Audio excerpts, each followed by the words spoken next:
আজকে শেয়ার করব আমার মুরগির বাচ্চাগুলো কেমন আছে আর কয়টা মুরগির বাচ্চা রয়েছে। প্রিয় দর্শক, আসসালামু আলাইকুম। আবারও চলে আসলাম আমার লাইফস্টাইল নিয়ে। সব মিলিয়ে কিন্তু 59টা মুরগির বাচ্চা ছিল। আমি এইখান থেকে 8টা মুরগির বাচ্চা বিক্রি করে দিয়েছি, আর বাকি সবগুলোই রয়েছে। আলহামদুলিল্লাহ, এখনো 2 মাস পূরণ হয়নি, আরও কিছুদিন বাকি রয়েছে। আর হ্যাঁ প্রিয় দর্শক, আমার মুরগি এবং মুরগির বাচ্চাগুলো আলহামদুলিল্লাহ অনেক ভালো আছে। আর অনেক বড় মুরগি কিন্তু আমি জবাই করে খেয়ে ফেলেছি, আর মুরগি কিন্তু এখন খুবই কম। আলহামদুলিল্লাহ, কিছুদিনের মধ্যে কিন্তু এই মুরগিগুলো অনেক বড় হয়ে যাবে। প্রিয় দর্শক, আমার মুরগি এবং মুরগির বাচ্চাগুলোর জন্য দোয়া করবেন এবং মাশাআল্লাহ বলবেন।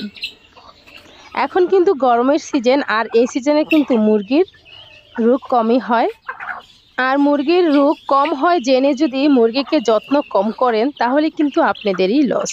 প্রিয় দর্শক, আমি কিন্তু শীতের সিজনে মুরগিকে প্রতিদিন জিঙ্ক খাইয়েছি, কারণ জিঙ্ক খাইলে মুরগির রোগ প্রতিরোধ ক্ষমতা ভালো থাকে, মুরগির শরীর গরম থাকে এবং কি মুরগির পালকগুলো অনেক সুন্দর থাকে।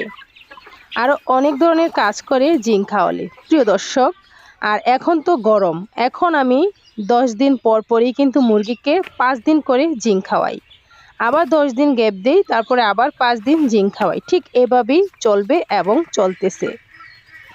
আর ভালো ভালো পুষ্টিকর খাবারের পাশাপাশি কিন্তু আমার মুরগিকে ঘাসও কেটে দেই, কারণ আমার মুরগি ঘাস খেতেও পছন্দ করে।